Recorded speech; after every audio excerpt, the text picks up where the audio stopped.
अब हमारे साथ लगातार बने हुए एनवायरमेंटलिस्ट हैं सर। एक बार फिर से टाइम्स नाउ नवभारत पर आपका बहुत बहुत स्वागत है।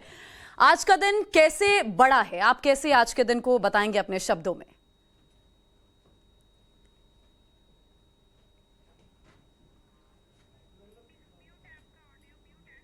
आपका ऑडियो म्यूट है सर, उसे अनम्यूट कीजिए पहले प्लीज। एक स्पीशीज जो 70 साल से भारत में एक्सटिंक्ट थी, उसको वापस हमारे जंगलों में, हमारे फूड चेन में रीइंट्रोड्यूस करा जा रहा है, हमारे हैबिटेट में। देखिए, मेरे को काफी डर है, भय है, काफी चीजें हैं जो खराब भी जा सकती हैं। पर मेरे को उम्मीद है कि इससे हमारे एक चीता के इंट्रोड्यूस करने से हमारे ग्रासलैंड्स को प्रोटेक्ट किया जाएगा, और जो धीरे धीरे सारी कृषि भूमि बनी जा रही है और उन ग्रासलैंड्स को ग्रो किया जाएगा। तो मेरी उम्मीद है कि इससे एक अच्छा आउटकम निकलेगा, और ये जो जानवर है जो रीइंट्रोड्यूस करा जा रहा है, ये अच्छी तरह इंटीग्रेट हो जाए।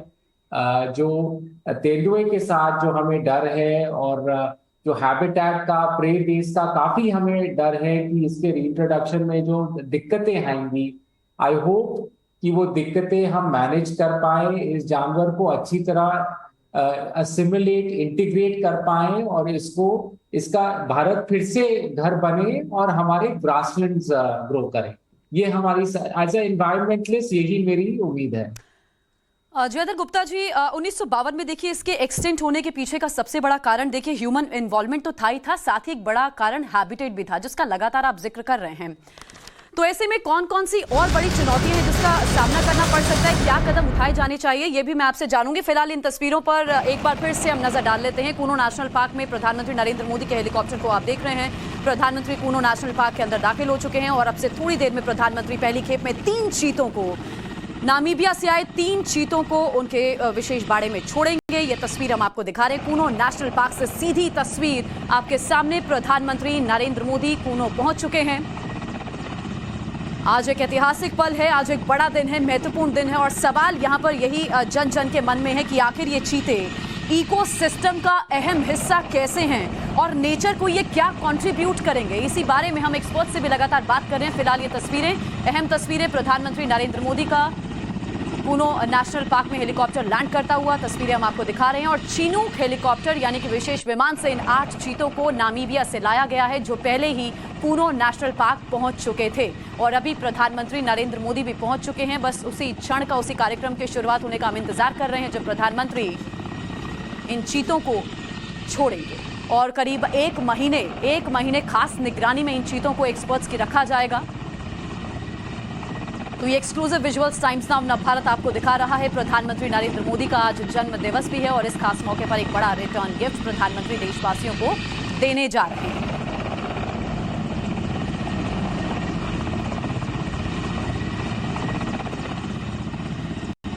जयदर गुप्ता जी के पास मैं वापस जाऊंगी। इस बीच एनवायरमेंटलिस्ट एक और ईला जी हमारे साथ जुड़ गई हैं। ईला जी, अगर मेरी आवाज आप तक पहुंच रही है तो इकोसिस्टम के लिए ये चीते किस तरह अहम है, कितना अहम हिस्सा है, और साथ ही नेचर को ये क्या कंट्रीब्यूट करेंगे, जनमानस के मन में यही सवाल है।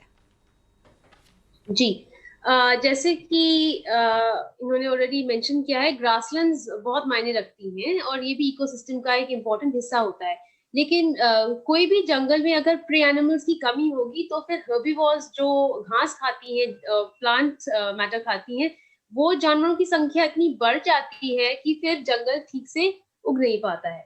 जब एक पेड़ छोटा होता है तो अगर ज्यादा ग्रेजिंग एनिमल्स पाए जाएंगे तो फिर वो पेड़ नहीं उग पाएगा, तो जंगल कम हो जाती है। इसी तरह से ग्रासलैंड्स में भी अगर ज्यादा चीतल है या ज्यादा हिरन होंगे तो फिर ये ग्रासलैंड ठीक तरह से नहीं बढ़ सकता है। तो इसलिए प्री एनिमल्स की बहुत जरूरी संख्या होनी चाहिए। लेकिन अभी प्रॉब्लम ये है, जैसे हम लोगों ने पहले भी बोला है कि तेंदुए ज्यादा हैं अभी, तो तेंदुओं की संख्या कैसे कम की जाए वो एक प्रॉब्लम रहेगी। बिकॉज जैसे प्रे एनिमल्स यहाँ पर अभी हटाई गई हैं, बाद में वो वापस भी आ सकती हैं, क्योंकि बहुत ही चतुर जानवर होता है लेपर्ड, तेंदुआ, और गलती से बहुत सारे लोग तेंदुए को चीता बुलाते हैं। लेकिन अब भारत में इतना बड़ा इवेंट करने के बाद आई थिंक सबको समझ में आ गया होगा कि चीता क्या होता है और तेंदुआ क्या होता है। तो जो लेपर्ड होता है वो तेंदुआ कहलाया जाता है, और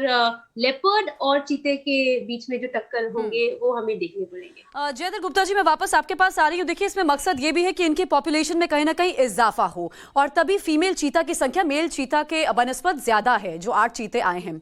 लेकिन इसमें कुछ चीते ऐसे हैं जो जख्मी थे, सीसीएफ की निगरानी में उन्हें रखा गया, उन्हें ठीक किया गया, उसके बाद अब भारत की सरजमी पर वो आए हैं। तो ये कितने कारगर साबित होंगे आबादी को बढ़ाने में? देखिए, ये तो जो एक्सपर्ट्स हैं जिन्होंने ये जानवरों को सिलेक्ट किया है कि वो जानेंगे। मेरे को इतना पता नहीं है कि इनकी हर चीते की उम्र क्या है, वो रिप्रोडक्टिव उनका क्या स्टेट है, इतनी मेरे को अभी जानकारी नहीं है।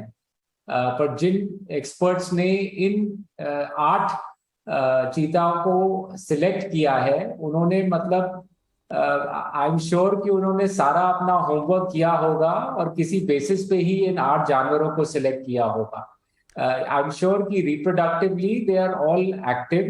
That is the only way. वही एक तरीका है कि ये पॉपुलेशन बढ़ेगा। जो मतलब सभी ये चाहते हैं कि ये सक्सेसफुल हो, और पॉपुलेशन बढ़ाने का तो एक ही तरीका है कि ये रिप्रोडक्टिव साइकिल इन जानवरों का बना हुआ है और हेल्थी है। क्योंकि इला जी, सरिस्का का मामला है जहां पर टाइगर्स को रिलोकेट किया गया था, और टाइगर्स ने एक टाइम पर कंसीव करना बंद कर दिया था। तो जो उनका मकसद था कि आबादी बढ़े, कहीं ना कहीं उसमें समय लगा था, रिलोकेशन में भी और कामयाबी हासिल करने में भी। तो यहाँ आप कैसे देखती हैं? क्योंकि मैं वही सवाल आपसे भी पूछना चाहूंगी। कुछ इसमें ऐसे चीता आए हैं जो जख्मी थे गंभीर रूप से, उन्हें ठीक कर कर यहाँ पर लाया गया। जी, the question for me? Yeah. Hello. Yes, yes. आवाज नहीं आ रही है। इला जी, ठीक है, मैं आपके पास वापस लौटी हूं। ज्योति लगातार हमारे साथ बनी हुई है। ज्योति, प्रधानमंत्री का हेलीकॉप्टर लैंड कर चुका है। अब इंतजार है उस क्षण का जब प्रधानमंत्री इन चीतों को छोड़ेंगे।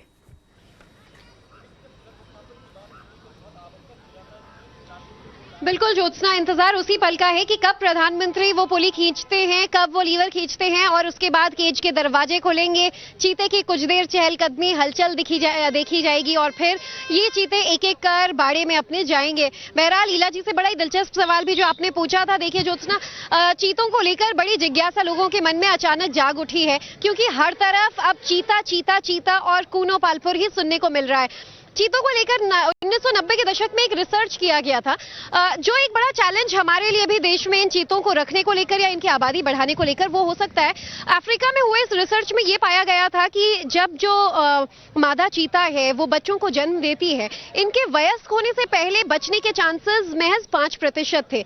यानी कि अगर 100 बच्चों को चीता जन्म देती है तो उसमें से सिर्फ 5 बच पाते थे। और साल 2000 के करीब जब दोबारा रिसर्च हुआ अफ्रीकन जंगल्स में, तो इनका जो मॉर्टेलिटी रेट था वो घट चुका था, यानी कि वो 35% हो गया था। यानी 100 में से 35 चीते के शावक बचते थे। तो ऐसे में अब एशियन चीता तो पूरी तरह से विलुप्त हो चुके हैं। अफ्रीकन चीतों के बचने की गुंजाइश थोड़ी बढ़ी जरूर है, लेकिन ये जो फिगर है, ये जो आंकड़े हैं, अभी भी बहुत चैलेंजिंग है कि अगर अफ्रीका के जंगलों में सोचिए 100 शावकों में से सिर्फ 35 वयस्क हो पाते थे, बाकी शावक जब होते थे तभी उनकी मृत्यु हो जाती थी, मौत हो जाते थे। अलग अलग फैक्टर्स होते हैं। ये भी एक बड़ी वजह है कि चीतों का शिकार ज्यादा हुआ, जितने चीते पैदा नहीं हुए, पल नहीं पाए चीतों के विलुप्त होने के पीछे। बिल्कुल ज्योति, क्या आज प्रधानमंत्री संबोधित भी करने वाले हैं? क्योंकि हमने देखा, आपने कुछ उदाहरण भी पेश किए थे कि जब वो एक मोर की तस्वीर हमने देखी थी, प्रधानमंत्री जब दाना डाल रहे थे तो बहुत फेमस हुए थे। फेमस कह रही हूँ, माफ कीजिएगा, बहुत वो तस्वीर चर्चा में रही थी। विपक्ष ने बेशक उस तस्वीर पर अगेन अपनी राजनीति करने की कोशिश की हो। इस मसले पर भी हालांकि इस तरह के बयान आ रहे हैं जिस पर राजनीति हो रही है। शायद विपक्ष समझ नहीं पा रहे कि इसकी अहमियत क्या है।